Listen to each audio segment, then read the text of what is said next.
So what do we have for this week? We're getting ready for retreat week, but first a party.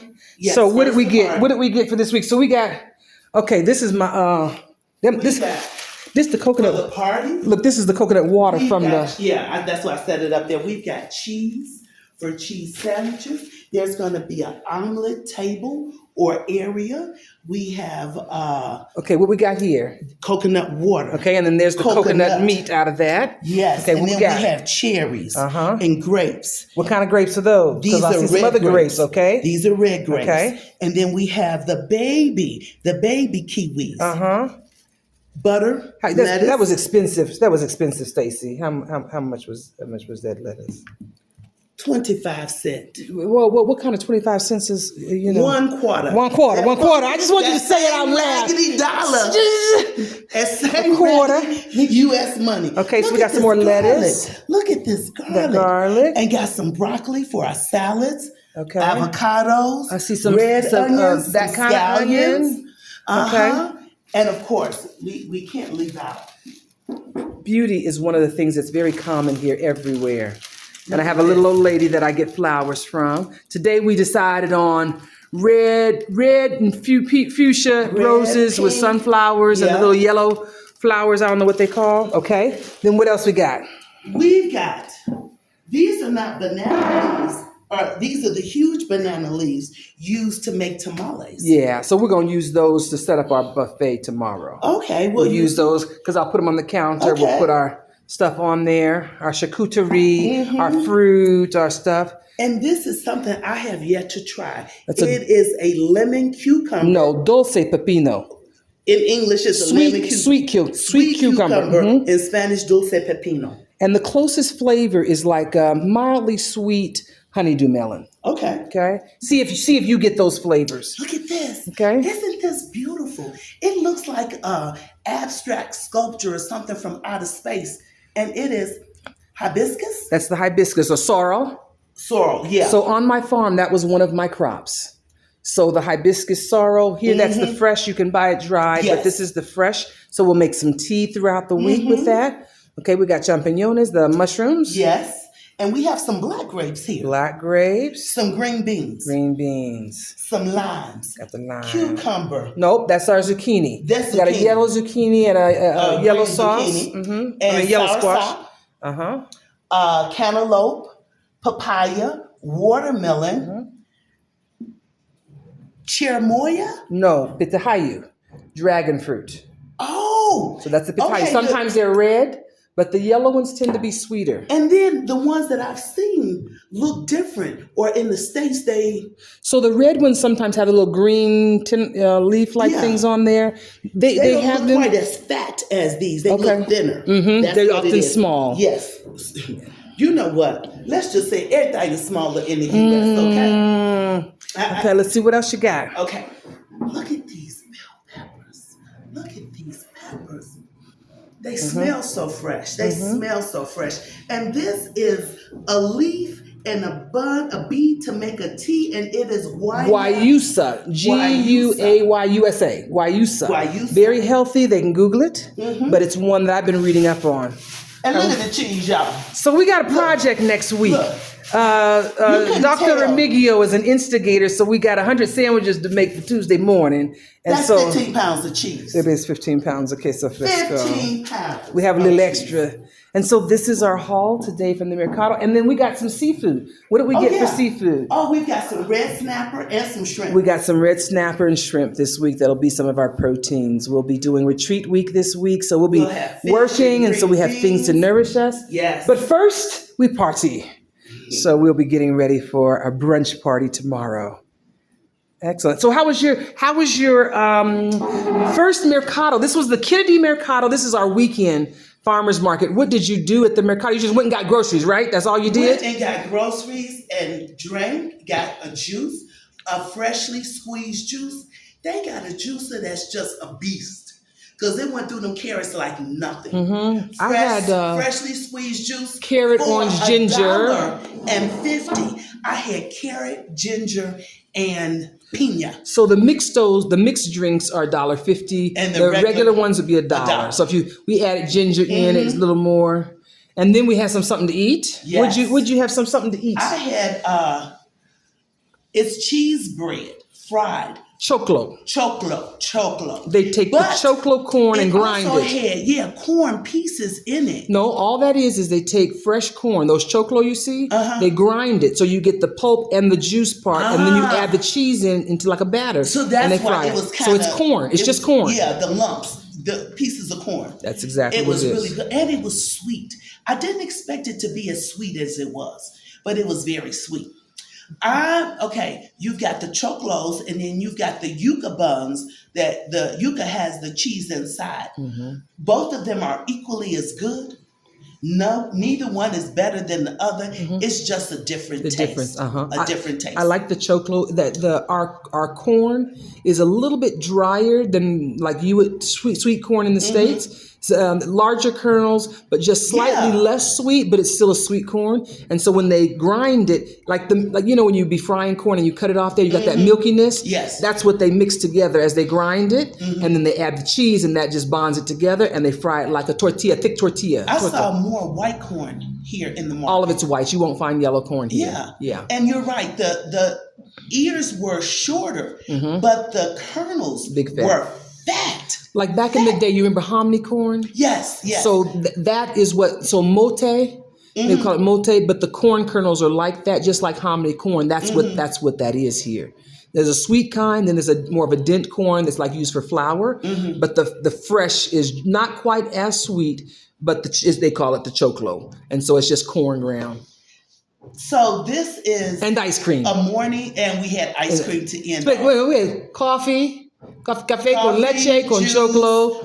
That was after the juice. I guess the juice was the first course. And the choclo and the coffee was second course. And then, of course, we had to have dessert. Yes. And today's flavor was mora.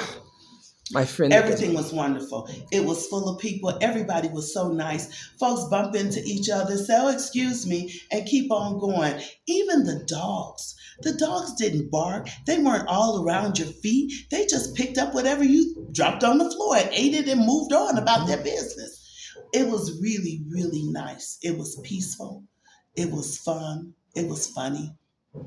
I enjoyed it. What stood out the most to you at the market, or what was the feel? The little old lady that everything go with tequila. So tell them about the little old ladies. First, what did she look like? She looked like an Indian, what I would think. And so I know that there's a lot of Inca in her blood. And she was dressed more in native wear than in regular wear, and with a big apron and something she had on her head. I don't remember. Yeah. But she was so funny because she had amaranth, or as in Jamaica, callaloo. So she had the whole plant, and she was saying, the leaves you can cook like callaloo, but the bud in the middle, you mix it with something, and then you drink it with tequila. There was some other flowers she had. You can make a poultice to put on your body, kind of boil them and put it on for aches and pains. And stress, then, she said. She said stress. Yes. And then you drink it with tequila. So she's getting you ready for Carnival. The city is getting ready for Carnival, because Carnival will be middle of February here, and we play hard in Cuenca. We play hard, so everybody gets in, and usually it's the little old ladies that I see with them shot bottles, a recycled soda bottle, and they're handing out shots at Carnival. I love this. I love the look of it. I love the feel of it. It looks like it's going to taste like candy. It tastes like lemon. If you eat it like that, it tastes like lemon. It's a lemony flavor because you can take the leaves and season fish and things with it. Yeah. So high in vitamin C, but the medicinal value is also for blood pressure. One of the natural remedies for helping to lower your blood pressure. I see this in Jamaica, and I've seen it around Christmas time. It's a big thing to make sorrel. So year round, we can get fresh sorrel here because we live in a climate where hibiscus grows year round here. Look. They have a meat aisle. That's all I can say. It's a meat aisle. Unbelievable. The freshness, the pinkness, the juiciness of the meat, the shrimp, the fish. I mean, It's like it's going to jump on your plate and cook itself. Really good and very reasonable prices. You can afford to eat here and eat well. Does this feel like supportive of your healing journey for your time here? Yes, it does. Okay. Yes, it does. You had some fitness goals and some health goals. I want to move toward a plant-based diet. Okay. And I'm starting with vegetarianism. Mm-hmm. More fruits, more vegetables, fish, shrimp, that. Okay. And little by little move into total plant-based. I need to increase my ability to cook recipes, things that taste good. I want to experiment with mushrooms and tofu while I'm here to make good protein-based meals that taste good and are healthy so that I don't miss the meat. Here, the beans too, by having those beans that are pre-cooked, oftentimes those can get thrown into soups. I make hummus with fava beans. That you can't boil beans. Well, you can, but so what happens is the higher elevation you go, the lower the boil point of water. Normally at 100 degrees, your water is boiling, but here it's 92 degrees. It never gets hotter than that. So if you need things to cook with higher heat, you've got to use pressure. The higher Like the pressure elevation, cookers? like a pressure cooker. Okay. The higher the elevation, the lower the boiling point. So water boils at a lower temperature, but for cooking, you need higher temperature to break it down. And so because you can't get that water to boil over to 100 degrees. And letting it stay boil longer won't do it? No, they never get done on the inside. Okay. So beans that are short cooked beans, lentils, you could cook on the stove, things Yeah. like that. But like black beans, kidney beans, red beans, you need something that's cooked. And so the alternative for me, because I'm too lazy to go out and buy a pressure cooker, and it's just too convenient That's not not lazy. to. It's convenient because I don't like shopping, so I got to go in town and look and see what to kind and all go that. into the market and see a table with different types of beans. And they're already They were pre-cooked. already pre-cooked. That's not lazy. It's It's convenient. convenient for you. Not only you're Ooh, assisting Door. Somebody That coming to see woman- us. Probably AJ. that person who is selling Somebody them. ringing our doorbell. And you can buy them 50-cent bags or $1 bag, and then I just throw them in the freezer. So I can just take out those frozen chickpeas and oh, AJ will give us the what's up on And her she probably deal. has some other stuff with her. Oh, where you get kale from? And coconut. Where's that from? I was just laying on the sidewalk crying. So I was looking for a trash can all the way over here and I never found one. So I'm just gonna have to go look for a trash can. They found the coconuts. That's all. You coming in? She was giving us an experience about the market. You got anything to say about your market experiences? Oh, AJ was ready for the market. Okay. She So had her plastic wrap with her. Okay. So AJ had a jump start on you Yes. in that she was here last week for market. And so she had a much more strategic rollout to her day. And we've got. Did you really find those on the street somewhere? This is our spread? Yeah, dino Minus- kale and a piece of sweet Where those straw. come from? From the market. Oh, okay. AJ got that, and we're going to share. Okay. So yeah, we were just talking about her It didn't look like experience this much, in the did it? market. No wonder we weigh so much. Yeah. Man. Plus the fish. Oh my God. So experience. She was just finish up telling us about your experience and then some feedback on the access to food, kind of the feel when you saw Not the access to food, the access to fresh, good food at reasonable prices. Sold Because the by access to food doesn't mean sold by anything. happy people, you said? Sold by happy people, yes. They were nice. They were smiling. They were ready to serve you. We sat down at the table and they brought our breakfast to us. Get out of here. So you paid up front, right? No. No. That's very common. They brought the that you food, sit and they we want you to ate. finish eating, like they don't want you to pay, and they go off. There's no one Right. watching you. There's no one, like you have to remember, don't you get up and walk away and forget to pay the people because there's not a rush. No, none at all.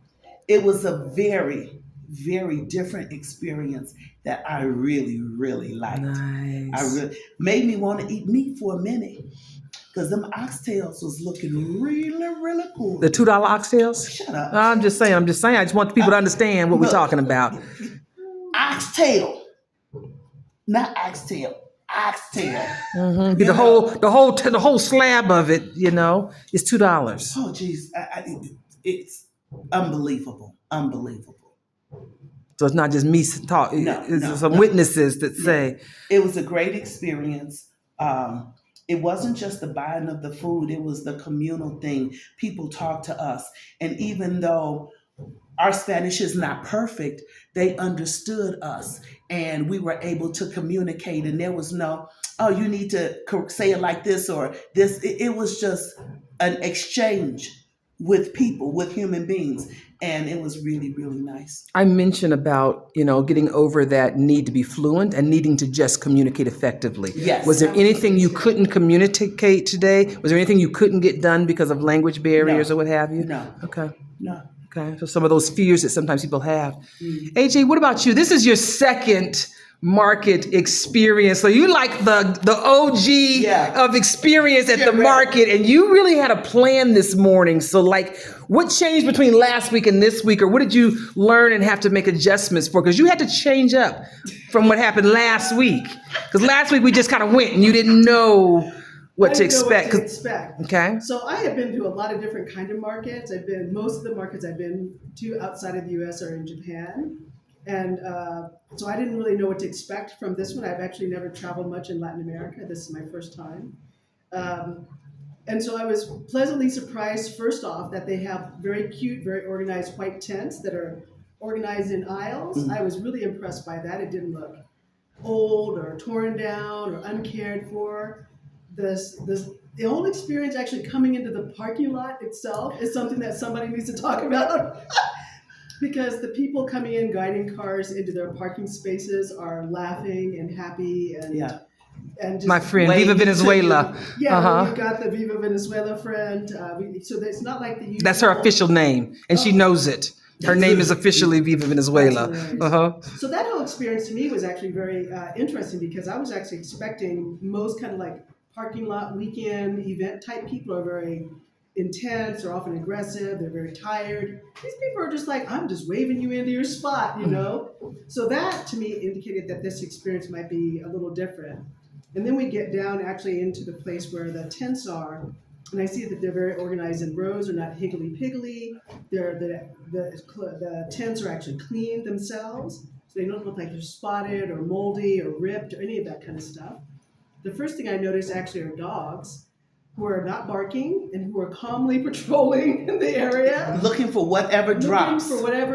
You don't have to sweep. We got it. Yes, they're doing their job. So it seems like everything that's in this market has its job going on. Lorana was very, very kind to sort of walk me through, give me an overview, which I really appreciate. I like having the overview of things and then I can figure out what's going on. And the thing I noticed that was very similar to the indoor market we looked at was that most of the produce stands are like copy and paste of the same kinds of produce, but maybe somebody's got them organized differently, or somebody has an emphasis on flowers, or somebody's grapes are really beautiful, whereas other people's grapes may be a little smaller.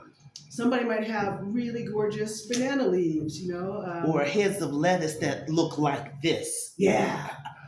How do you grow something that big? A lettuce. If you're not growing to grocery store specs, you let fruit grow. It's like you would never find a bell pepper this size. Like, put your hand up. Put it next to your face. That's a sweet pepper. And which so you would never find shapes that look like this, but they allow things to grow. It's like it has a greater potential. It can reach a greater potential when you're not stifling it, picking it to a certain spec, or growing a specific variety that's going to give you uniformity. Ripe, so that by the time it gets to the store, it has ripened. That's a big difference. Yeah. The freshness quality, the freshness. Wow. The leaves aren't wilted. So like this. I mean, there may be a little bit of brown edges and stuff like that, but that looks like from harvesting. Refrigerated. Yeah. I mean, it's like, there's like nothing wilted. Like it was harvested yesterday or this morning. Like a refrigerated box, right? And it's just like perfectly happy. Yeah. So I was really impressed by just the shininess, the plumpness, the juiciness, the you can tell that these things are actually very, very close to ripe, unless it's like an avocado or something like that. That's very, very different from American grocery stores. But it's not the uniformity. It's not the variety. There's varieties. There's different types of tomatoes. Any Yes, problems with that yes. in comparison to coming from the American food supply? Oh my God. Things look different, and sometimes the aesthetics. We're told that the aesthetics have to be a certain way. There's not that in our market.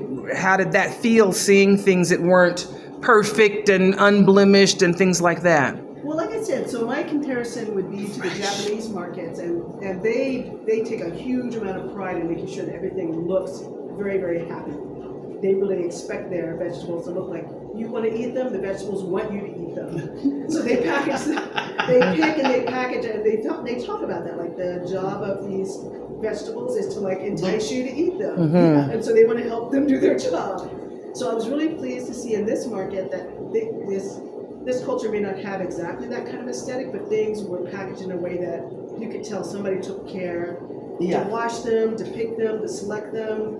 You know, things were not just like thrown together in a random order. I didn't have any trouble like seeing that things were not all the uniform size tomatoes or the uniform size potatoes.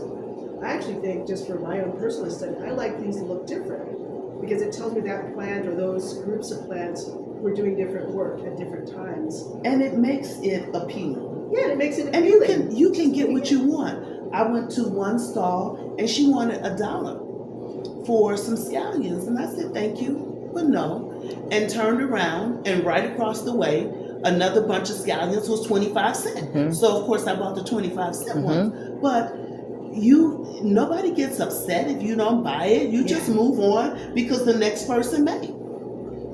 That's Really? right. Yeah. Yeah, that's the interesting thing about this copy and paste. There may be scallion. Everybody might have scallions, but somebody's scallions might be really long. Somebody's scallions might be really short. Somebody's scallions might be a different color on the ball. Or like you say, somebody just might have a bunch together for $1. Somebody might have them loose for like whatever. Just pick how many you want. But they're scallions, and they taste good. I was really impressed by the flavor of the grapes. And then I'm learning all these tropical fruits that I've never eaten before. Yes. Like this, still don't know what that is called. That's Soursop, guayaba, soursop. So that is like creamy. It's the one that you tasted that was more like kind of tart with that black seed in it. That's different than the cherimoya, but they look alike once you cut them open.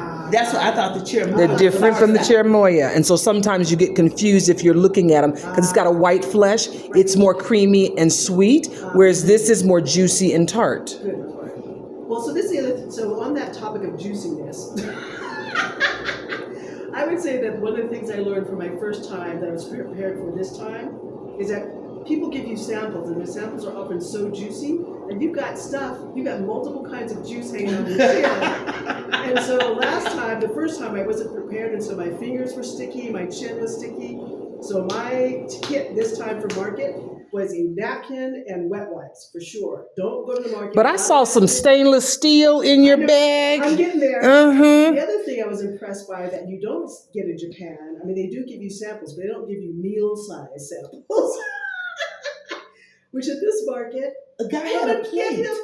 He had a plate of samples. And then he bought the plate. So he had the pre-plate and then a plate, which meant if he bought a plate for $5, he essentially got... I don't think that was a $5 plate.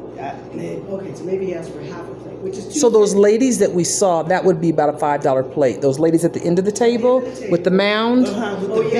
Big mound. That was about a $5 plate. So he had a quarter. They do $3, $4, and $5 plates. That would have been a $3 plate.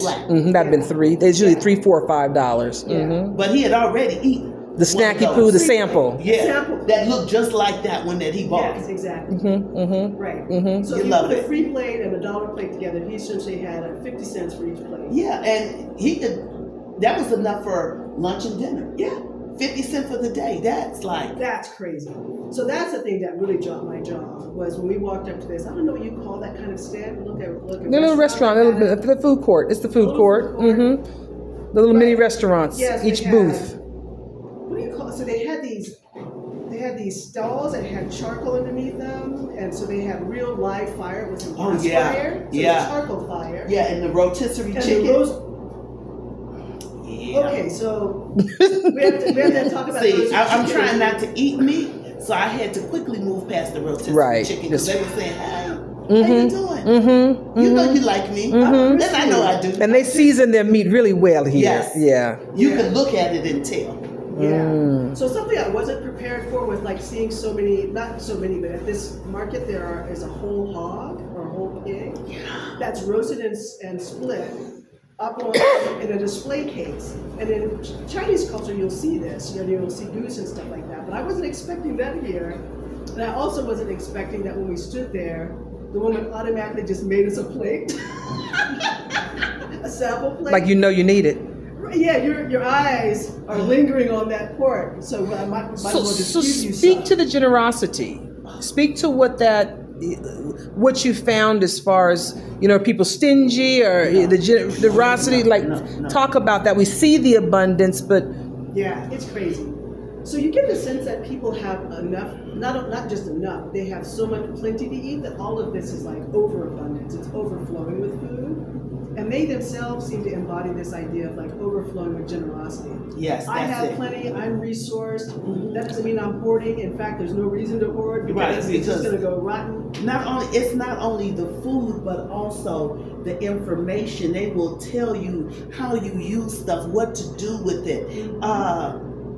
It's just generosity on steroids. now this was the weekend market. You've been to the standalone. Was there any difference in that feel at the the stationary markets? Because we have these mercados that are 7 days a week. That's true. The one closest to me happens to be a weekend pop-up. Did you notice any difference or consistency in that kind of feel and tone between the markets? Yeah. So I would say that consistency is that the food, no matter if it's indoor or outdoor, looks freshly picked, ready to eat, cared for, nicely displayed, and then there's generous samples if you want it. The difference is that the outdoor market has music and cake, and the indoor market And ice cream. and the indoor market does not have music, does not have cake that we've seen. Probably has ice cream, Not usually. but it has barbershops and thrift stores and peanut butter, which doesn't happen in the outdoor market. Honey, that's what I forgot. We'll use that. We'll any. use the jar that's at the house, and we'll get some okay. more later. Yeah. Yeah. It's starting to crystallize, so we'll use that up Yeah.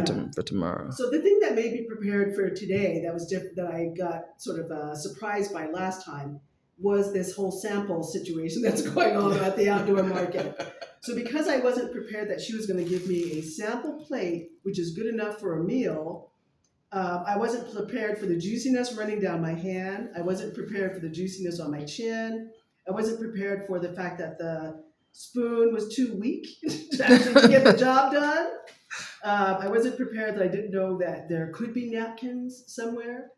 And I wasn't prepared for the sheer amount of it, right? It wasn't like an overflowing, but you think of a plate of food in the US, this was like a regular meal. And this was her sample. And she was like, taste this. And for me, being my first time, I got up and, of course, had a little yogurt, some half a banana, and some cereal. I didn't have to do that because I could have had a full meal there Of samples. So it's an experience, and it's not just for adults. There were babies, there were little kids running around. It was very family oriented. Senior citizens, younger people, young couples coming, and everybody just moved with fluidity through the market. No yelling, no screaming, no outbursts, no arguments, just...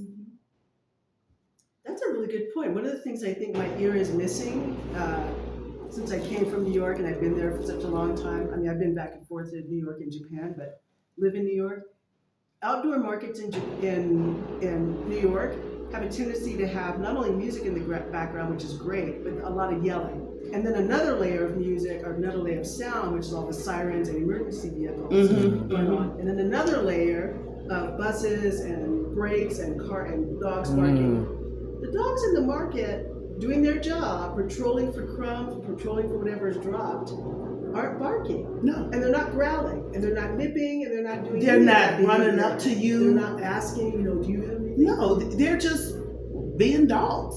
Yeah, they seem really relaxed. And I think that for me, that's something that's really impressed me so far in general about Cuenca is how relaxed people are in general. Even rush hour, when I was going someplace in a taxi, the taxi drivers, usually taxi drivers, you go around the world and taxi drivers are on Yeah. point, right? They've got to get you and then they're going to get the next one. Taxi drivers are like that, but I haven't seen one get ruffled. Nobody's like throwing the finger, no cuss words, no beating up. There's a toot toot to signal, but not a toot The informational toot to toot. get you out of the way. This is the big thing. The taxi driver got out of the taxi to put our bags in the trunk and then take them out for us. It may seem like a small thing, but you don't get that in the US. Even many times I order an Uber and they'll flip the trunk up for me to put my bags in Yourself. and get my bags out myself. So to go to the market and have the taxi driver do that, and that happened yesterday as well. Yesterday, the day before as well. Well, even putting the bags in on our way to the market. Yeah. Pat, and I could open it myself, but it's all that, no, let me get out. So that Yes. heart-centered, the service nature where it doesn't seem like an inconvenience. And what you said about the noise, AJ, that adds to the peacefulness of the place. Yeah. I said when I was in New York, it was too much for me. It was sensory overload. I felt like this because it was coming at me from every corner, and it was really too much. And I live in Chicago, which says a lot. But the cities, you're right. The fire trucks, the ambulances, the yelling, the people talking on the cell phone, I forgot about that. the bus exhaust, the rings, it's just gone. Mm-hmm. It's like somebody just erased all Yeah, that sound. it's like they just turned off a switch. All of those layers. Yeah, they're just gone, which really enables you to think. You can hear your thoughts. You can get more in touch with them because there's nothing interfering. Mm-hmm. That's a really, really great point. Because I've noticed that even the pitch of my voice has dropped since being here. I thought, well, that maybe I lost or I have maybe something wrong with my throat because in New York and it gets really scratchy. But here it's like starting to drop. I'm like, oh, I'm actually relaxing. That's what that means. The yelling, you have to yell to be heard, even if you're in a conversation with someone like this, because of the outside You have noise to yell over and it. the outside distractions. Because if you're talking to somebody, you're not looking at me. Your eyes are all over, and in the Unless city, they're on the phone. you keeping your head on a swivel. Yeah. So you really speak more forcefully and louder to be heard. Oh yeah, that's an excellent point. So yeah, the Cuenca's vocal tone here. So a couple of things I noticed in the taxis. I've noticed that the taxi drivers are relaxed and jovial. Like they aren't like cracking jokes with you, but you say good morning to them, and they're like, yeah, they're relaxed and happy. Like they're not like, yeah, good morning. There's none of that. I haven't felt a deep sense of resentment since I've been here from anyone. No one. The mean mugging. I haven't been mean mugged at all. I know you do. I keep waiting for it. Like when is You somebody keep waiting gonna on get- it. Oh, it's like Friday or the weekend. Surely, okay, you guys must be tired. It's Friday. Nobody get in the taxi and they're just like, "Hi, really? Okay." So that's something. So the people that you would normally expect to be disgruntled, Overworked, tired, overworked, frustrated. Yeah. These people are working hard. So it isn't like they're at a beach resort just like hauling the tourists around. These people are like working hard all day long, and they haven't lost their sense of humor. That's really, really helpful to someone like me coming here for the first time. All in all, a great experience. Oh yeah. And I think the other thing I was not surprised by that you kind of see this in a place like Japan and parts of Asia, but I wasn't expecting it, is the presence of like older, very experienced abuelas. Like they're just like stout, like you could tell that they have been through life, and like life is like nothing's gonna surprise them. Mm-mm. You rock up to them, you could be wearing like a full-on, I don't know, punk outfit or something. They'd be like, "Buenos dias." They would just be straight up. I see you. I don't care what you're wearing. You know, okay, you have piercings all over your head. Good morning. I get this feeling like there isn't a whole lot that's going to phase these women who are in the market. There isn't a whole lot that's going to phase the taxi drivers. So like judgment or like so many women in the market. Yeah, they're like boss. Yeah, like that place it was is almost like like a woman's cooperative. Yeah, exactly. The market, and there were men there. They were working, but they didn't seem to be in charge. Exactly. They seemed to be cleaning the fish, walking around, talking about what they had to get sales, bringing food to the tables, taking your plates away, collecting the money. They didn't seem to be the ones in charge. The women seem to be in charge, which is very different from a U.S. experience. Very empowered to do what they do, whatever it may be. And they were young and they were older. Yeah. And they didn't have an attitude of like, we're in charge. It was just like they were relaxed in their power, which was so nice to see. Like it was just assumed, like, of course I'm in charge. Yeah. Like, what else do you want? What do you expect them to be in charge of? No, it's us. You gotta be kidding. And to also see like how nice and polite, like the men who were in the background, the young boys who were in the background, like teenage boys, like 18, 19, usually they're like, "Ooh, mom, I don't want to do that." These boys were like clean cut. Yeah. You know, they did things well. They were like, "Thank you, you're welcome." They bring things to you, they clean things. And you could tell that even if it was their mother or grandmother running that stall and they were going to the back to get things to bring them up front or whatever, there was no animosity, there was no anger. And one of the things that has struck me in the U.S. is how angry our children are. At 7 a.m., children are going to school at 7 a.m. with their faces knotted up and angry, fistball angry. And it seems to be pervasive, because I'm not just talking about kids in a low-income neighborhood. I'm talking about people that I know, their grandchildren asking their grandson to mow the lawn. And it's a whole thing. But then you see whole families working together towards one end, and it's okay. And this is a Saturday morning. You're not going to play soccer. You're not in your video games. You're not on the phone with your girlfriend. You're helping your family. And it's okay. If it's not okay, it's very well hidden because it seems to be okay. Yeah, that's a really great point, because the other thing I think I'm missing is this kind of overly aggressive, flirtatious behavior that sometimes you see in markets between either older men and women or younger men or younger boys and girls. Didn't see that, So didn't feel that. So the girls didn't have this sense of guarding themselves or always being worried that something might happen. So that's another level of relaxation. And it may be because the women are in charge in the market.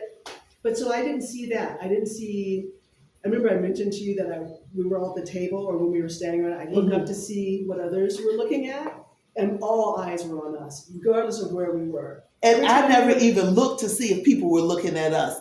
I felt so comfortable just being. In this area, being an Afro-Ecuadorian or Afro-American, there's not many that are brown appearing on this side of town, just visible. So I go there regularly, but they know you guys are new faces. Yeah. Because there's, as you probably saw, you might not have seen any other Afro descendant person. You saw one? At the very end, when we were on the rock. It was interesting because I tried to make eye contact with her and she wouldn't. She was actually the only one in that whole market that actually had a body language of fear. And so she was the black. woman. But I noticed her hair at first, and then I looked at her body language. I was like, ah. And then she wouldn't look at me, and she wouldn't look at you guys. And that's American Black, and I don't understand it. I didn't see who it was. You traveled, Yeah. but that not acknowledging each other in a space, I don't understand that. I don't understand that if I don't acknowledge you, then I'll be more palatable to the other people, so they'll like me more. Or if I acknowledge you, you're gonna ask something. I don't know what it's about, but it's a purely American thing that I see. And I've traveled more in Latin America. One of the things everybody. Did you have that experience with anyone else at the market? Did you have that feel? Okay. No. So just an isolated incident with one particular person. And I didn't even see her. Yeah, I didn't even see who it was. But I've noticed that in other places. Not here because I haven't been really anywhere yet, but in other places that I visited, that reticence to acknowledge each other. Yeah, I just felt really nice that the Ecuadorians, regardless of whatever their persuasion are, because I can't tell very much difference who's mestizo, who's whatever. But it's been really nice just to have them consistently saying good morning with actually a smile. With a smile. And it feels like what they're saying is they actually mean it. It isn't like a mechanical, good morning, get in my car, where do you go? That kind of thing. It's just like they actually feel happy. So that's been really nice. Any other takeaways from the market experience of today or last week? Any other experiences about the market, about the food, about... My strategy, so this is my third time. Next time I go, I already know that, so I got half my strategy of dealing with the plates. My next piece I have to solve is which vendors I'm going to go to, because I don't want to go up and down the aisles. I just want to pick 4 people, my vegetable person, my fruit person. I know where I'm going to get my chicken from, and whatever else might be. Yeah. I just want to go it to 4. It can be overwhelming because there are so many stands. And especially without a plan. Yeah. Yeah, you got to go with the plan. Because you could wander back and forth forever. The first time I went through all of the aisles and looked at everything. By the time I got to the meat aisle, it was good that it was meat because all the vegetables were starting to look alike. Stuff didn't stand out. But after we stopped and ate and then went back, then I was able to kind of pick out, oh, okay, her stuff looks a little bit better. It's a little bit bigger. And finding somebody that had a decent sized lettuce was hard. What does that mean? What's decent size mean? What do you mean by decent size? What was the problem with the lettuce? It was too small? It was too big. It was too big. Look at the head of lettuce. This was the smallest that I could find for 50 cents. How much was the butter lettuce? 25. 25 USD? Yeah, them same funky old dollars. So a quarter. A quarter, which makes us wonder, why is our food so high and not as good? So higher price, lower quality. Yes. Lower ripeness, lower diversity. These were picked fresh. Probably last night. Yeah. Our food has been picked months sometimes before we get it in the supermarket. And we know, we've all seen the TikTok videos of them washing stuff to make it look fresher, changing the color from unripe to ripe. Gassing it. Yeah, and those are another layer of chemicals on top of chemically treated and grown food. It's no wonder we have such health issues.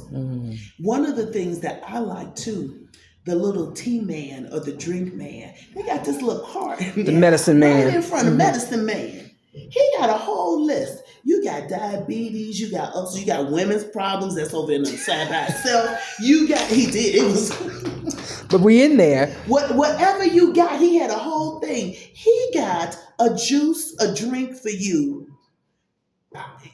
It's amazing. And people were beating them down. The aloe drink. Yes. To me, it has that snot effect. It's the But they, But yeah, mhm, yeah. When I saw it dripping out the lady's mouth, I was like, "See, that's a little bit too much for me." not ready for that yet. But she Okay. was taking her cup to get another glass of it. So and some of the older ladies, I wanted to ask, "How old are you?" Because I had the feeling they would tell me something like 90. Yeah. Right. It was like Gloria Oh my the God. other 80. day. They're moving around, they're lifting baskets, they're moving food, they're standing on their feet. So they were on walkers or? Canes. No. And you could look at them and tell there was age, there was wisdom, but they were still vibrant. They weren't Beaten down, broken. no. Vibrant, that's a good word. Yeah. And they were just full of information. I think you've already mentioned this, Yeah. right? Like every single thing. My favorite was the tequila lady. Right. Everything else was tequila. The flowers for medicinal purposes is what she probably said that I didn't. She said for medicinal purposes. Yeah, right, Take these flowers and you do the something, something, and Well, and then you add a little tequila. fix whatever ail you. Everything. She's trying to get y'all right for carnival. She's getting you ready. Oh my God. Yeah. Yeah, I've been And the impressed by leaves. that too. Yeah, they're small. The women, Yeah. you can tell that they're old, and I agree with you. Probably 80 or 90, probably majority of those women there. And they don't go to like Gold's Gym and stuff like that or Pilates class. But they are like fit. One of the things that impressed me you can too, tell. there is no body shaming here. Oh, right. Good point. There is no body shaming. There is no shaming about anything. If I've seen people with cleft palates who are not hiding their face, they're walking out. I've seen people with some kind of palsy or something, and they're out walking, and nobody is staring at them or pointing at them. It's just big, small. It's just people. I tell people about the lack of costuming here. Have you guys noticed any of that? The market gave us an opportunity to see lots of people, different kinds of people. What did you guys notice about just people and how they show up, appearance, things like that? Authentic themselves. Nobody was like dressed to the nines, or they were just regular people coming out to shop for their weekly stuff. About Yeah, that's something else I feel like has it been 2 weeks? I don't think I have, if I've seen it, I haven't recognized it, but I haven't seen false eyelashes here, and I haven't seen heavy makeup, and I haven't seen plastic work done that you can tell. Boobs, face, butts, any of that kind of stuff. So yeah, your body shaming is a really good point because a lot of even the young girls who might be just like an average, maybe a size 6 or 5 or something in the US, they would be considered too big by California standards, and they would be on like diets or starving themselves. But they're in there tucking away at these salad plates just like everybody else, or eating tortillas or eating those pancake things. So Very there's accepted. not a shame in eating also. There's like, oh, I can't eat, so I just got to eat. No. People enjoy their food Yes, here. they enjoy their food. It's another experience. It's not just like gluttony. Right. Or it's really starvation. enjoying the food, making it look good, and really enjoying it. Yeah, and with the amount of food that's available and the amount of food that you get for a sample, I'm surprised that there aren't more like obviously obese people here like you would see in the U.S. or medically obese people or people who are their bodies are I haven't seen that 350, 400 that you frequently see in the U.S. A lot. There was one guy in the market. I saw him last time. I saw him today, but he's like literally the only one. Well, he's about 6'4", 6'5". Yeah. So it kind of goes. He's a big guy, but he's tall. Yeah. And that's why it was noticeable because he was so much taller Yeah. than the other guys around here. Yeah, maybe they're like 5'8", 5'9", Yeah. average or something like that. But that's something that surprised me. I was thinking, if this is the kind of food, even though it's all fresh, but I can see what people are eating, the pork, the fried stuff, I was expecting people to have like McDonald's bodies. And they don't look like they're all hanging out at the gym. and they don't look like they're all sitting at the TV. They just look like there's something like normal about their body shape here. And everybody has a functional body, like they're able to pick up, lift, squat, walk, run, twist. Even the guys that do the guys Please who stop. do It must have leveled itself out. Leveled itself. Okay. yeah. What do you call the municipal parks people who do the lawn and stuff? Maybe it didn't balance itself out. Just open it up. Open it up for me. Open it up for me. It's that towel or rug or whatever. Something. Is it even landscaping people? Yeah, this is outside the market, but it speaks to the similarity in body size and the functionality of their bodies. I was really amazed to hear the parks people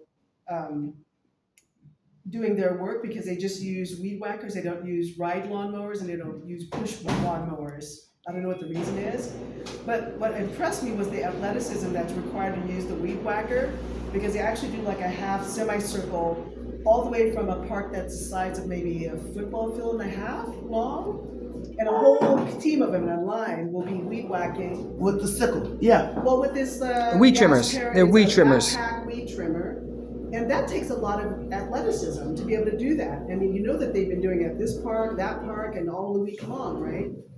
So it's that kind of like the body has the ability to do work without looking like you go to the gym and you have huge deltoids or biceps, right? Functional, like you And then the said. guys who pick up the garbage, they run behind the garbage truck.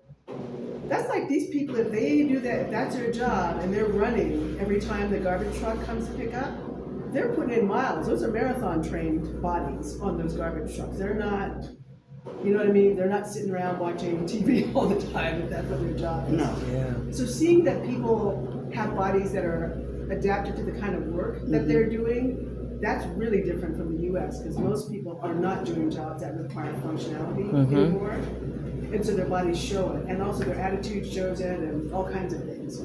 Yeah. It makes it very easy to eat a healthy diet. I did not feel, I didn't buy everything on this table, but I would think we didn't spend $50. Oh, right. I don't think it was $50. And in the United States, the cost of fresh fruits, or what we consider fresh fruits and vegetables, or a dragon fruit, or mushrooms, or dulce pepito, would prohibit me from being able to buy more than once a month. Maybe once a month I could splurge and get 3 or 4. So healthy food would be the splurge? Yeah, because processed food is cheaper and it's more often on special. This stuff doesn't come on special. Where are you going to get banana leaves in the US? And here it's the opposite. Spanish market. But fresh. Like you can, they're just not frozen. They're not this fresh, but you can get them in the Spanish market. Making Or in tamales. Thai markets and stuff, but they're usually frozen and folded and packed. Here it's the opposite. Our markets are where you find the most affordable. The lesser the processing, the lower the price. So some of these items would have been more even at the supermercado. If we had gone to Corral and bought bell peppers, we probably wouldn't have gotten that quantity. Things would have been a little bit higher. Still affordable, relatively speaking, when comparing to the American food market. U.S. dollar payments, but much more plentiful. Shrimp, jumbo, Oh, girl, go and talk about that. $5 a pound. Yeah, that's those langostinos. Seven in a pound. Those are the langostino size. With the head and the tail and the little legs. So fresh seafood. Yeah. At really affordable prices. Yeah. Those High quality fresh seafood at affordable prices. was rainbow trout we got? We got red snapper and we got that red snapper shrimp. was snapping. I mean, it. And they're about was $3 a fresh. fish, maybe about $3 a fish. Is what it came out to, maybe for a whole fish. Yeah, it was like $6.25 something. For $6.50. two. Yeah, for 2. So Which is a couple pounds. amazing, amazing. The other thing I think that I thought it was a fluke from last time, maybe because of the weather, but this time because I went and I checked it out specifically because it was part of my checklist to do the second time. Is the meat aisle. So the pork, the beef, the fish area, and the chickens, which were everywhere.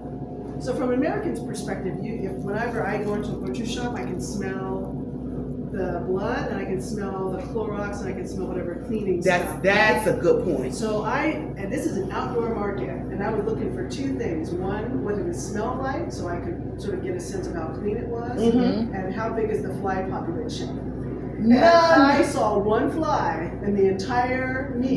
She saw one fly in the entire meat market. I checked twice, right? Because it's just something I was like, I just want to check this out for myself, just to see. And I walked the meat aisle twice, and I saw one fly today. And I checked the smell, and it still doesn't smell like a butcher area. You don't smell it doesn't. Bloodiness. You don't smell. The fish doesn't smell real fishy. It doesn't smell rotten. No, right? no, It's none very, of very that. Fresh.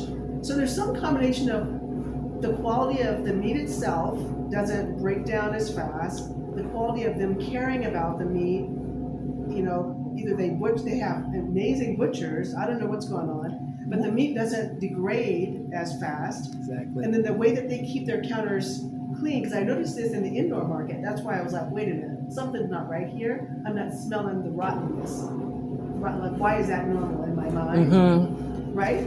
So I thought there was something odd. Like maybe when I first went to the indoor market with you, I thought, I know that they're touching something and they're cutting something, but maybe those are display. That's how warped I was thinking, that maybe that isn't actually real meat. And that's the coming from America, the expectations. It was too clean. Something must be wrong. Something must be wrong. Because the meat smells too fresh. It doesn't It smell. doesn't smell bad. Yeah. The fish doesn't smell. I'm standing there in front of two. 2 fish areas. Right, 2 fish vendors. And Now, it I'm may be not hard. smelling It may be fish. hard when you go back home, but like having the experience with the freshness and what that really means, sensory, inputs as you're going through and being able to. And it's something like you have to talk about it to realize that, I missed that. Right. That wasn't, and when we bought the fish, the young lady asked me, do you want it cleaned out? I said, yes. She took the fins off. She sliced it and cleaned the inside out. Oh, I'm glad. I forgot to say, I'm good looking out. Well, of course I want it clean before I go home. She Yeah. did her little thing and scraped the Absolutely. scales off. I mean, we don't. So she charged you for that, right?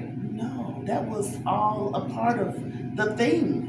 And how much did the fish cost after all that? $6.50 for 2 red snappers. See, that's ridiculous. Yeah, so there's so much about this. But wait, the thing that you guys said was you thought something was wrong. Yeah. So talk about that, because of the difference. We talked about this a little bit, about that transition where coming from the American mindset that something is wrong here. So once you figured it out, tell me that mind going to assuming that something is wrong, because that's one of the things that kind of decompresses out of you the longer you stay here. Maybe just speak to that if you've got anything to say about assuming the wrongness of what you see. Where right seems wrong and wrong seems right. If that's how I see it. But how did that land for you guys? I didn't feel that wrong and right as much, but just feeling like I've been hoodwinked and lied to and taken advantage of. Really, that's how I kind of felt. When I saw oxtails, how much were they? 50 cents. And I know that I looked at oxtails in the store and had to put them down because they cost too much. And we're supposed to be more elevated, enlightened area. I really don't need to be enlightened that much. It's the expectation. Coming from the U.S., I expect things to be high. I expect not to get good service. I expect to be independent in a cab. I expect that because that is the norm of my life. Whether I'm downtown, whether I'm in Chicago or in Mississippi or Tennessee, I expect that. I expect to be mean mugged. I don't I never expect people to speak to me on the street. Never, never, never, Mm. because we don't speak to each other. Mm. And as I said, you got to have your head on the swivel. Who walking behind you? Who walking beside you? Where's your bag? You know. Did you feel safe? There was a lot of people at this market. Yeah, Mm-hmm. Close. Mm-hmm. I did. It I guess one of the things for me is I have traveled enough that I know kind of on the plane going, let it go, because you Okay. ain't gonna find it when you get there. So let all of that crap go, because leave it here where it belongs. Mm-hmm. Nice. That's a good point. Yeah. Yeah, I would say that it's actually sort of shocking how degraded the food is in the U.S. How degraded, and if the food at the end point, meaning that farmers market, even at the grocery stores, even in places that are considered to be good neighborhoods, if I compare what I see in a good neighborhood grocery store, and we're talking like middle class, upper middle class, It's better than neighborhood Whole Foods. in Brooklyn, New York, right? This is better than Whole Foods. Way better. And then what I saw in the outdoor market here, and even what I saw in the indoor market, there is no way I could buy black grapes that are that fresh, that are that good. No way that there is even possible to find fresh hibiscus. No, you will get it frozen. You'll get it frozen. Mhm. You'll get these frozen and folded. And the peppers would not be Would be this big from my finger on up. and They they'll be wouldn't. that standard size Yeah. that you see. Mhm. So there's that kind of surprise. And for me, I'm going to have to think more and more about, like, why is it then that I would consider it normal that meat would stink in the U.S. in a supermarket, an upper class supermarket? Why would I even expect that? Why is it normal that the butchers have like bloody aprons there, but the aprons of the butchers in the corral, she was clean. Yeah. And she had, and they're regular clothes. Right. I don't know. So it's kind of disoriented. It is to think that the U.S. model of what they consider to be high quality is actually very, very low quality and bad for you, Mm-hmm. versus them bad mouthing what's out in the other countries. And we come here and we see top quality. This would be what organic, fresh fruit should look like.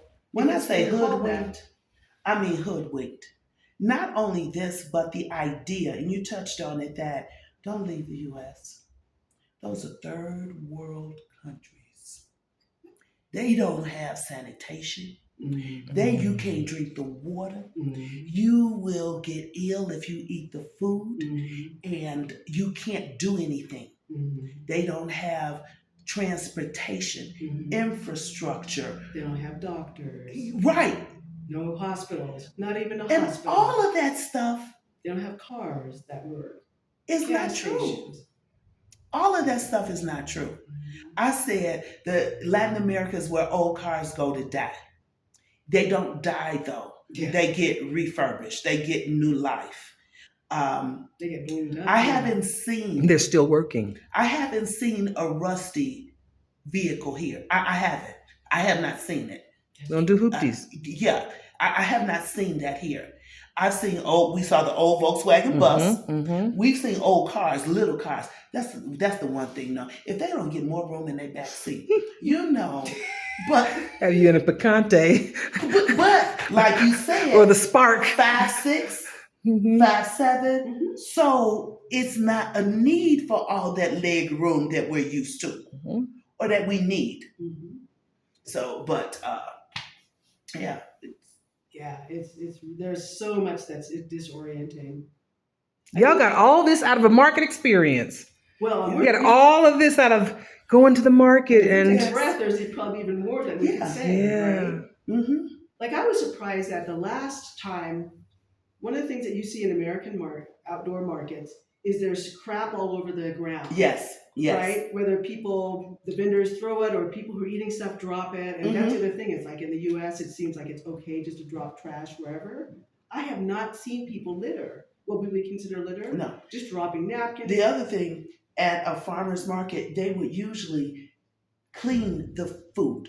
Meaning, if you got that head of lettuce, they would have taken off all of the outer leaves Mm. Mhm. and then just give you the head that's formed. You get it all here. You get Plus a little dirt hanging on the bottom. plus a little dirt. You get the whole scallion. You get the greens. You get the whole callaloo. You get the bud, the flower. You get everything, not just the good part, unless you don't want it, because Jaretta wanted them to take the top of her pineapple, so they took the top. But otherwise, you get the whole thing. And if you don't need the whole thing, then you do the trick of, I don't need the whole thing. Could you give me half? Yeah. And then I was looking for a papaya this time, Mm-hmm. and I saw that the huge ones were cut in half. Yes. And I was asking her, well, can you take that half and cut that in half? So can you give me a quarter? I didn't know how to say quarter, but I said, a media. And she said, and then she actually found the smaller ones that are the same size, but they're just smaller papayas. She said, well, what about this? I'm like, oh, that's a good idea. So I got a media, but it's a whole papaya. Mm-hmm. So you could figure out the portion that you wanted, even of some of the fruits. Yeah, and it turned out to be the same price if I had gotten a half of the big one, or just bought the small one. She didn't charge me more because it was small and whole, which would have been a U.S. trick. Yeah. That's what so it's like she could tell, if I'm gonna give her half of the big one, and that's like $1.50, I'm gonna give her this whole one for $1.50. So the honesty, I think, in pricing is something that I was skeptical of. I was following Lorana the first time through last week, and I was like, oh, they must just be giving her good prices because they know her. But then I went to experiment. Right? Yeah. Let me go with my teeny bit of Spanish, and see what I can do, right? So I did that with the half chicken, same price. I did that with the grapes, same price, right? So it's like, oh, okay. So it felt real fairness in the pricing. It was fairness, and people are not looking to gouge you. That's another piece I think I'm missing when missing as in, they don't have false eyelash, they don't have false personas. Like they don't have false happiness or false contentment. It's actually real. I expect to see that when I. But you guys are gringos. You guys didn't feel specifically targeted or anything like that? No. Being an American, not speaking Spanish fluently? Okay.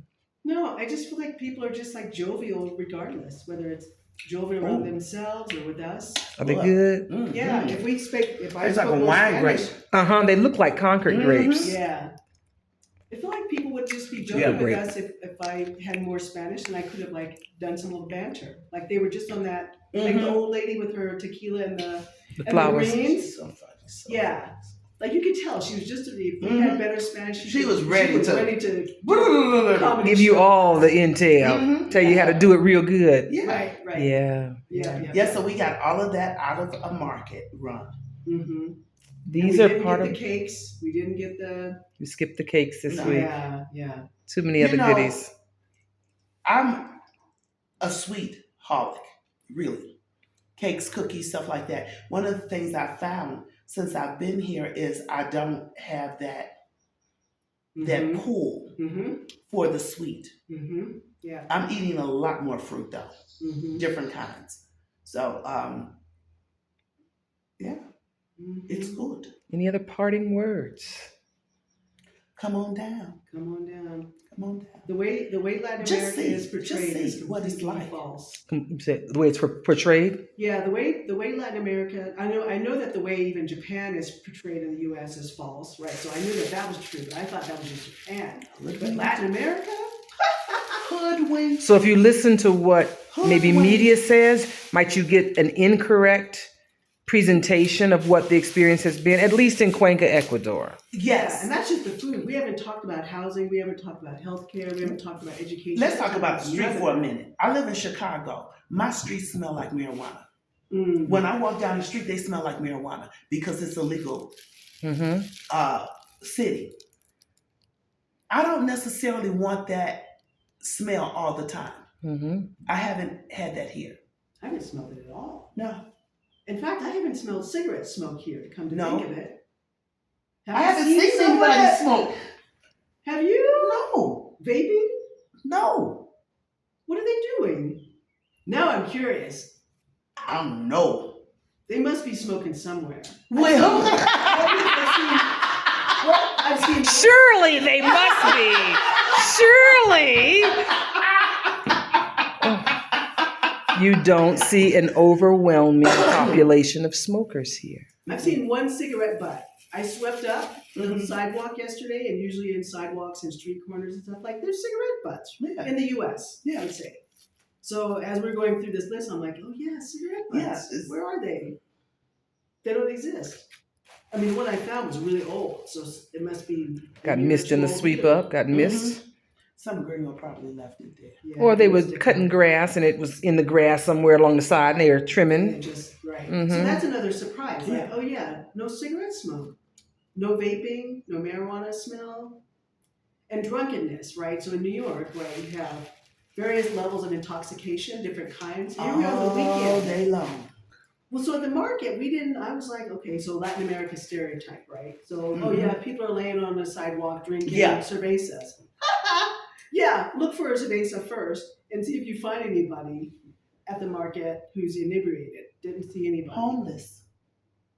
I couldn't tell. I haven't seen any homeless people, any people sleeping in doorways, any people walking with bags or pulling Mm-hmm. big shopping carts or carts behind them with bedding and clothes. And Recyclables, stuff. the recyclers. You'll see with carts, but they're recycling. Yeah, Papers and I've seen the plastics. women pull leaves and have big bags and the leaves sticking out of it. But Oftentimes they'll be tying up things. So sometimes they'll take the grasses and instead of that plastic, that's Mhm. like something they didn't cut up, they'll take those grasses and they'll be tying bundles of vegetables or, cebolla or whatever. yeah, but we But all they're not we all dragging know their the look of possessions. homeless people. Yeah, they're not dragging Right. lamps and The- mattresses and stuff. I haven't seen homeless people.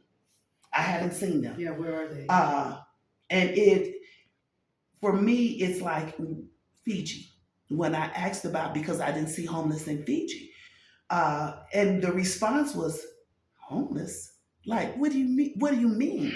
I'm like, they don't have a place to live, no house. And he was like, but everybody has a family. The concept of being unhoused was something that was Because you got peeps. it didn't commute. It didn't compute at all. He could not understand it. And the feeling here is that everybody has a family. And you take care of them. Yeah, you take care of each other. Which actually then flows out to us, because the thing that keeps surprising me about being here is how much care people give you and they don't know you from Jack. Hmm. Right? It's like, I'm already like brought into this. But You don't know me. I've been here for 14 days and you're already, wow. Yeah. And I guess that speaks to, if you don't have those external stressors that we have. But maybe that's because they're trying to get something from you. Have you had that kind of feel? No. I mean, people really Not at are all. reluctant to even take tips. That's something I was. Yeah, I we mean, have a people no have- tipping culture. It's confusion. Like, what are you doing? Well, I actually feel really embarrassed now, because actually the first time we went to the indoor market, there was a woman, I'm just going to call her a mountain woman, like a mountain indigenous woman, traditional dress, a hat. She had like a bundle tie around her shoulders. She was carrying a thermos in one hand, had a huge bundle on her shoulders, and carrying some other something in the other hand, going upstairs. So she's probably was carrying a good 45, maybe 50 pounds of stuff. It's another old lady with liquor. It was the old lady with the It's corn, a hot with the beverage, corn, hot somewhat of beverage. a hot liquor beverage. Yeah, and I didn't know what was going on, but this Spanish couple saw her and then called out to her right away at the first landing of the stairway. And Lorana was actually going down, and I was behind seeing her come up and these Spanish couple meet her. They said something to her. She put down the thermos and the other thing in her hand and then undid part of her shoulder, or she reached in her shoulder bundle and pulled something out. Turned out to be a ladle. I'm like, this woman is a walking vendor cart. I mean, her whole body is a cart.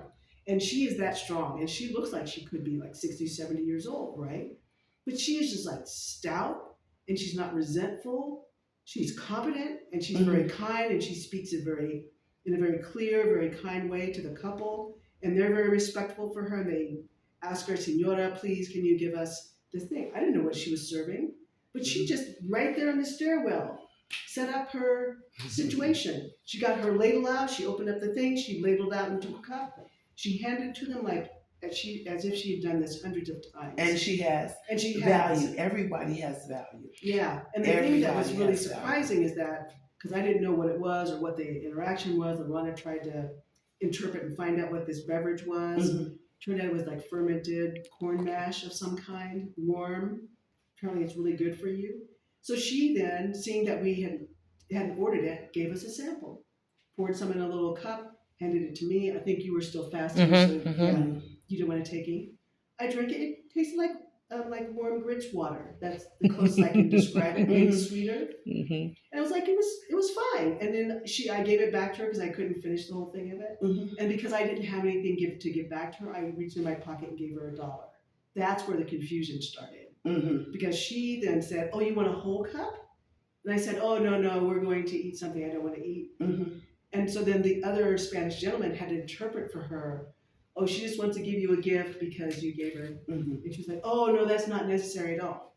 So she didn't say, "Here's a sample, and now when you're going to buy something." Yeah. There was none of that attitude. Or Just sharing the Yeah. or you experience. took a sip and then, "Oh, you're not going to finish it." There was no attitude of that. She had 2 opportunities to get on my case about something. Mhm.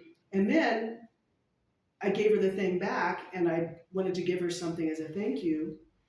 And she could have gotten mad about the tip, but she was just like, "Oh, you just don't understand." Yeah. That was her attitude. It's like, It bless wasn't your like, heart. Silly Okay. girl. Silly You don't girl. know. You don't Exactly. know. Yeah. Exactly. So I was one that actually wound up feeling embarrassed about Mhm. this, but she had all the generosity on her side, and I was just like, wow.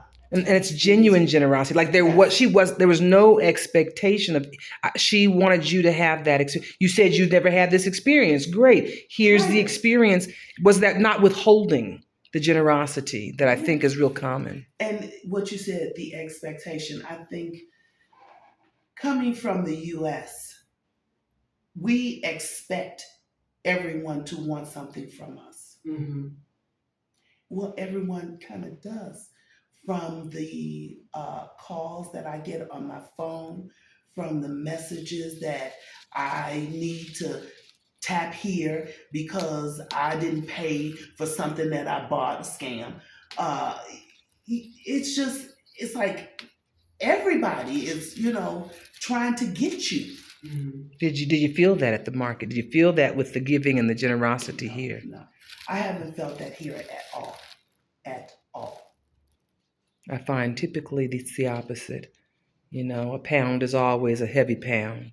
Right. The generosity, there's never an even with the food, we're sharing just for you to taste. They're not sitting there waiting and saying, okay, now what you buying? How much It's you like got? here, and they go on about their business. There's not even it's kind of like drop the seed and keep it moving, but it's for your enjoyment. And being able to do that, it's not a gimmick to get you to buy. It's here, I'm sharing. Have some, have a taste, Mm-hmm.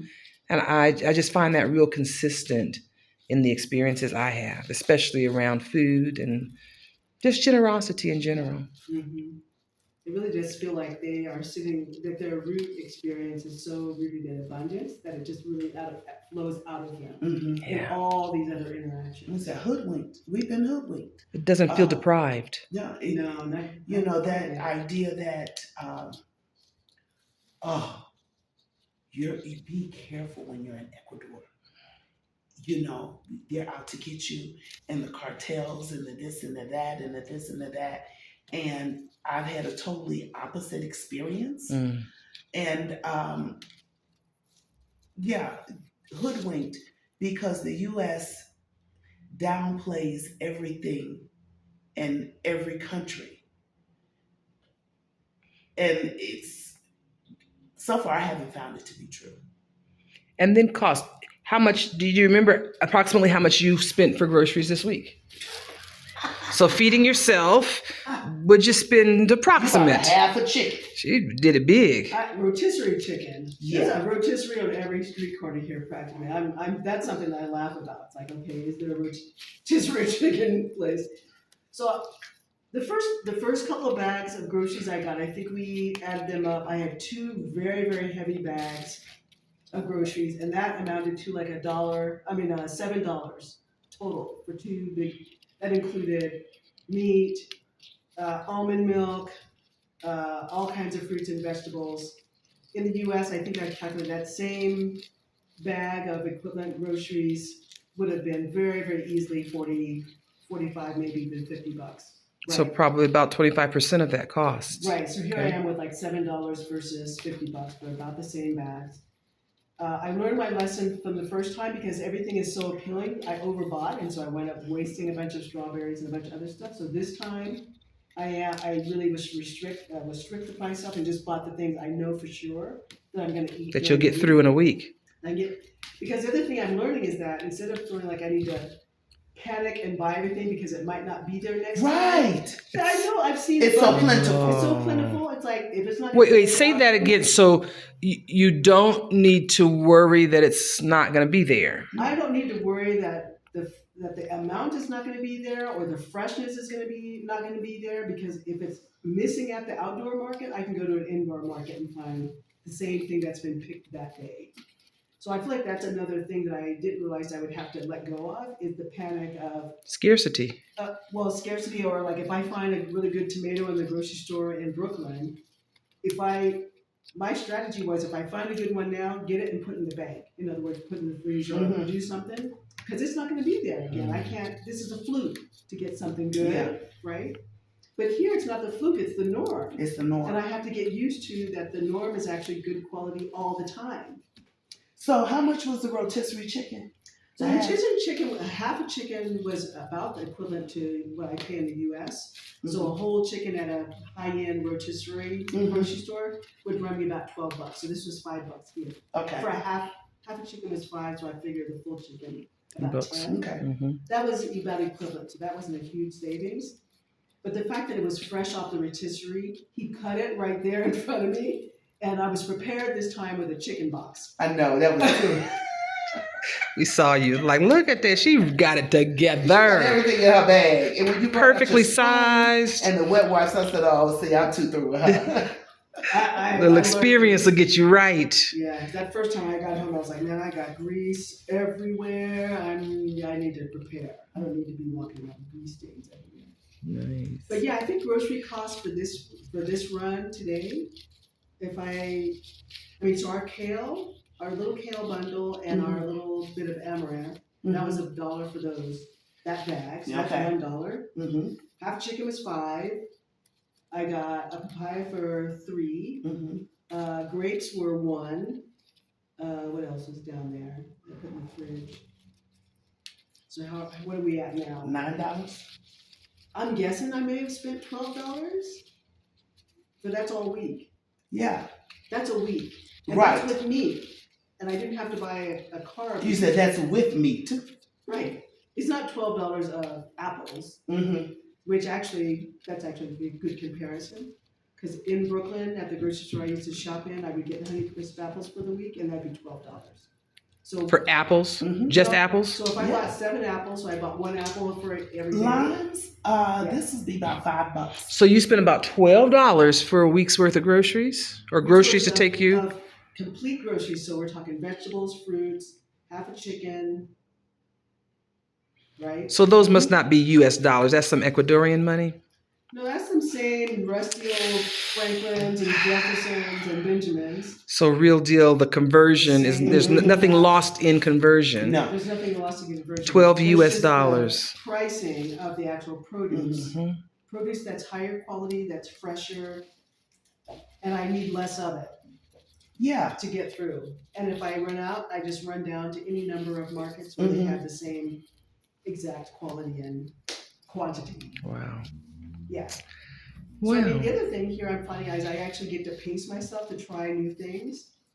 So instead of, again, panicking like, oh, there's dragon fruit, they're not going to be here again. It's like. Or if I see a dragon fruit that's $6 or $8 because it's a dragon fruit, today I may have to say, okay, next time I won't get so-and-so, so I'll get that to try that. And today, today's price, 3 for $1. So 33 cents a piece? Yeah. So you don't have to wait to try your drink. No. Eating healthy is affordable. It's easy. It's affordable. It's fun. It's easy. It's and there's so much other things to try. Yeah. all of these different kinds of fruit Yeah. that we can't even get in the U.S. Or if we get, they're unripe, which means that they're not going to have the nutritional value that they should.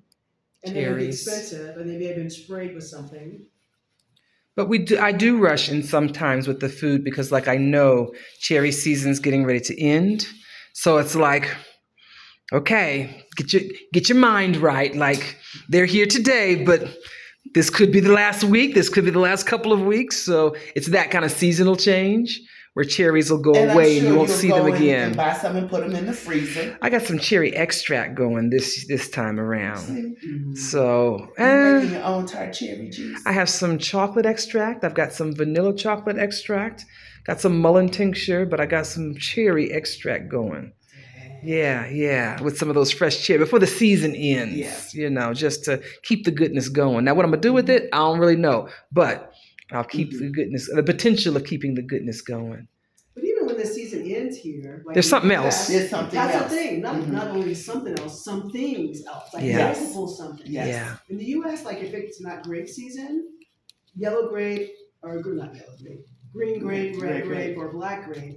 When grape season is over, there isn't another option. There isn't like an influx of papaya or cantaloupe or something like that. No. But here, Pear cherry season's season coming ends, in. so what I'm happens seeing next? pears and guavas come in. See? Today there were pears and guavas coming in. Look like early ones, smaller ones, not quite as ripe, but figs are coming into season. Figs, Avocados are coming into season, so the price will start going down. Right now, price is a little high, two for $1, 50 cents a piece. But the prices will start going down because they'll be plentiful. Today, you see how many tomatoes there were for $1? So it's peak season, lots of greens. So lettuce, although with some things we have year round, there are definite peaks. And so you saw baskets and baskets of all kinds of green, big heads of romaine lettuce, and cabbage is pretty much all season, but red cabbage oftentimes is much more plentiful. So things do have some seasonal, but we live in a place where the weather is considered perpetual spring. And so Plants are working. we're seeing ground things. is obviously fertile. Yeah. You know, the thing we haven't talked about is all the not the prep food, but the pre-boiled beans and corn. That to me is like a huge difference. Being I able think to we talked find. about that before you came down because I didn't. What do you mean you can't boil beans? Yeah. You know, the altitude and the temperature is what we don't get. High altitude cooking requires just a little bit of deviation. Bakers have to do something different, but part of it has to do with the height of the elevation reduces your boiling point. And so I think I'm going from memory, but our boiling point's about 92 degrees. And that's as hot as water will boil. So the water will start boiling. Normal boiling temperature at sea level is 100. Because we're at high elevation, the water never gets that hot. And that's what you need to be able to break down some of the longer cooked beans. And so unless you're cooking on pressure, then it just never gets that hot. So you can cook it from hours and hours and hours and think that that'll do, but it won't, because you never give above that 92 degree pressure boil point. So things boil quicker, but it may take longer to cook. And so for 50 cents or $1, you can get garbanzos, white beans, black eyed peas, fava beans, some of the grains, bulgur, and they're in bags. And I find that to be the easy way to just throw those bags. It's kind of like Cuenca math. 2 50-cent bags is always more than one $1 bag. And it's really nice portion. I can just take those garbanzo beans from frozen and throw them in the Vitamix with some oil and squeeze a couple of limes, throw some salt and some garlic and some sesame seeds in there, and it'll whiz it up into a really nice, healthy hummus. I really like the fava bean hummus.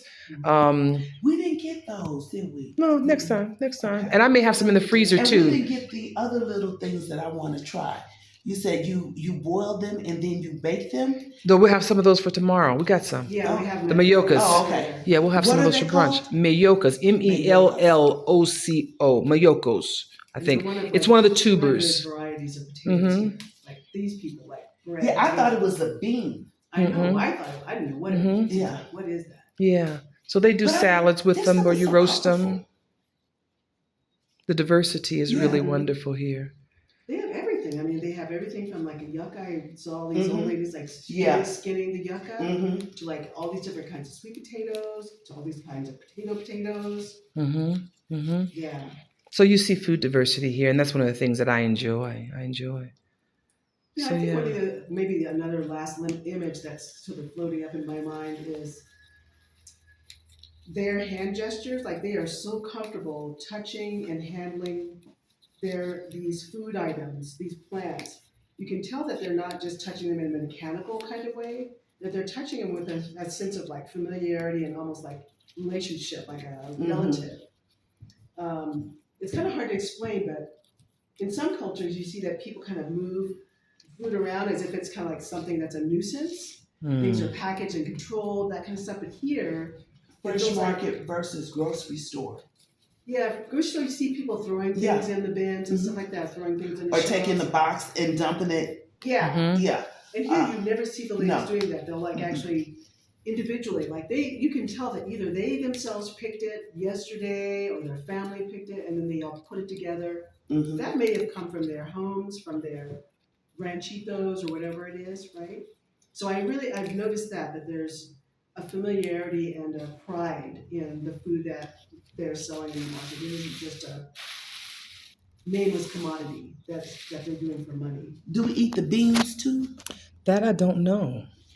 I'll have to Google it. I've recently been looking up the guayusa and just the extreme health benefits of it as a tea. What So is it going to do for us? What's it going to do? I had to look because it's not stuck in my mind. Okay. But you can make it fresh like you do with the hibiscus. Mhm. Oftentimes, we can get access to mango leaf, soursop leaf, guava leaf, all really beneficial. I just take these and dry them.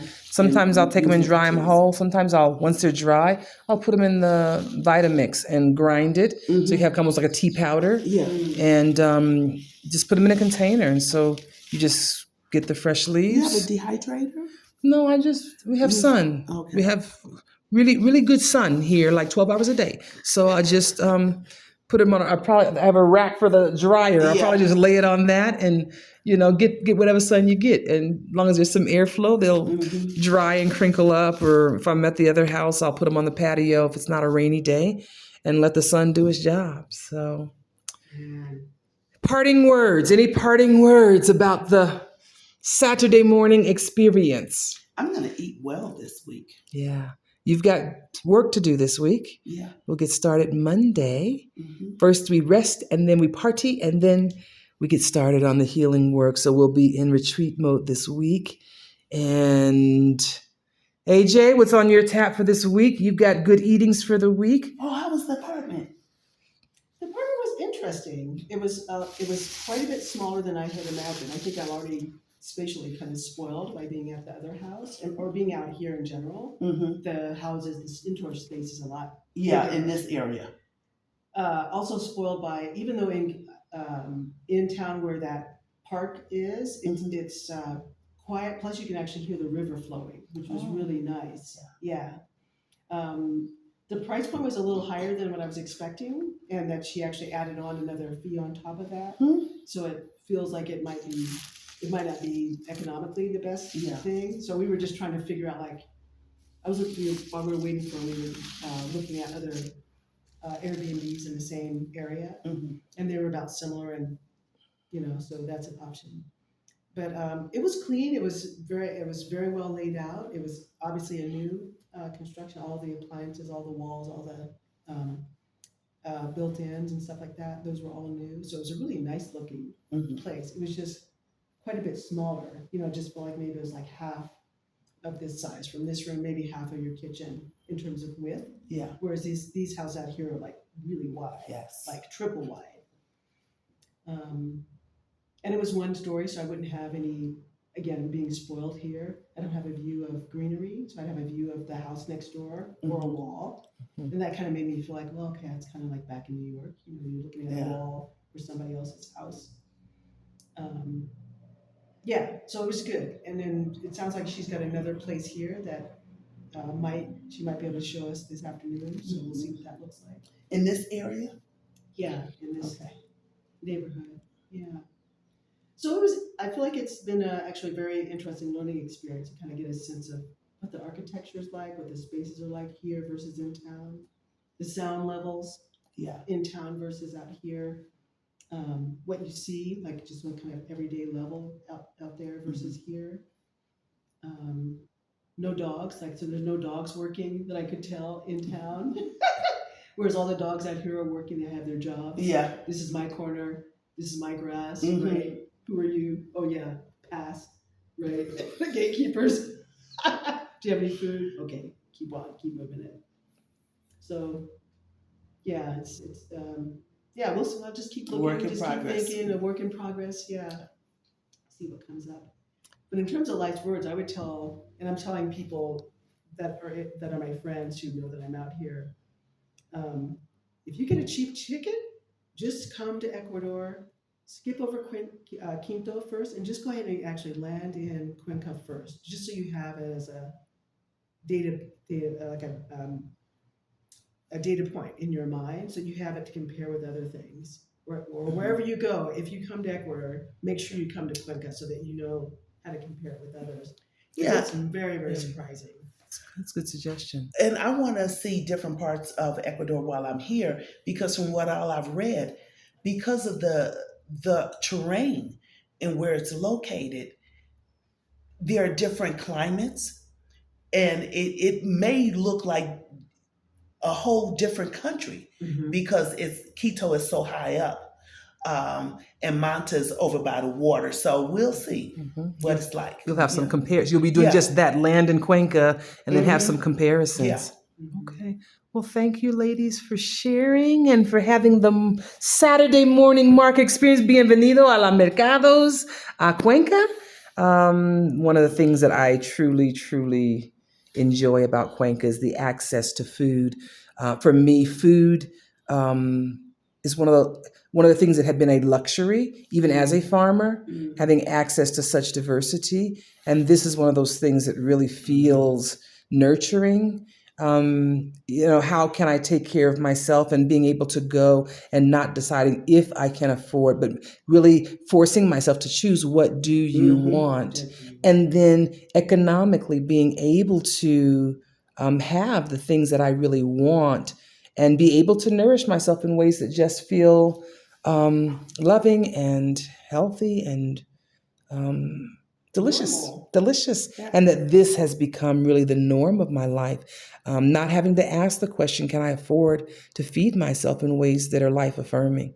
But being able to say, how would you like to feed your ways Mhm. that are life affirming? Do you want to cut the coconut yourself? Or do you want your man to cut the coconut and put it in the bag? Yeah, the coconut water.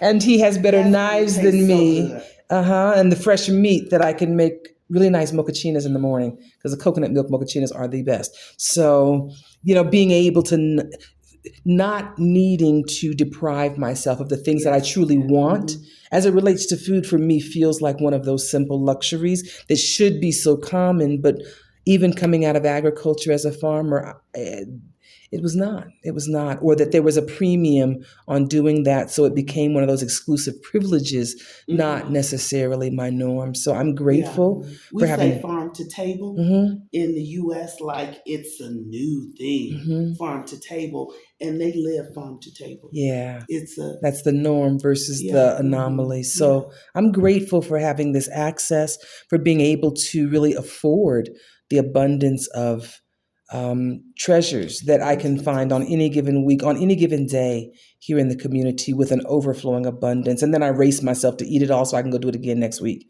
So, and the flowers, we didn't speak to that. We did a little bit briefly. So I have a little old lady at that market, and she's my regular lady, but being able to go get bundles of flowers. And these are, very high-end roses here in Ecuador. This is where, high-end weddings and things would be ordering from. And that even that, $1 bundles of flowers, just not 3 for $12. no. And it's that beauty is everywhere. Yeah. And it's important and it's incorporated not only into the food, but into life. And so having access to fresh flowers where it isn't a choice, where I have to say, ooh, can I afford it? you know, and so on a very And you small get four budget. instead of one Yeah. and split it up. Yeah. Yeah. So on a very small budget, I tell people that freedom is a whole lot cheaper than they realize. Being able to own your time in a way that doesn't feel like deprivation. It really feels life affirming. It feels like supportive. And so here is one of those things that I found that it is low cost, but the low cost doesn't mean deprived. So I didn't expect that. grateful, grateful, grateful. Well, thank you, ladies, for sharing and for going and experiencing the mercado as we prepare to go into our deep dive of work. We've got the tools to be able to help nourish your body Yes. during this time. And hopefully you will enjoy all the colors of goodies. Let's see colors. Let's do a color check. We've got the reds, we've got the oranges, we've got the greens, yellows, we've got the purples, deep purple. we've got the whites, the reds. we've got the reds, we've got the deep colors, the greens, and so I think just all of those things, and the cheese. So all of those things that we talk about being good, and this week I got an excessive amount of cheese because That is an obscene amount of cheese. the past 2 years flower bombing has been my thing, and from birthday to birthday, and this year I decided I'd do different and find random kind of opportunities to plant joy and give back. And so this week, my buddy, Dr. Remigio, on Tuesdays in front of San Francisco Plaza in town, the men go for work. I didn't know where they do. Most communities have, where's the pickup work? And on Tuesdays, they go out early in the morning and serve sandwiches and coffee. And so this week he had somebody designated for coffee, and so I'll be on sandwich duty. And so we'll get buns and do cheese sandwiches, and a morning sandwich would be a bun with a couple of ounces of the queso fresco. And so my cheese and butter guy at the Mercado had a nice square thing that'll help me portion it nicely. And so I'll be up in the wee hours of Tuesday morning getting my sandwiches together so that I could go drop them off at 7 o'clock around the corner at Remigio's spot. And just small ways that are affordable, even on a small budget, to be able to show kindness. He does lots of things to help people because kindness just feels good. So those are some of the adventures and shenanigans. This week, the shenanigans include cheese, 15 pounds of queso fresco cheese. So big haul today, including a mountain of cheese. So It was a big haul. yeah. Well, thank you all. Y'all want to say goodbye? Bye, y'all. Bye. Peace out. Happy Enjoy your Saturday. fruits. Happy Saturday, market.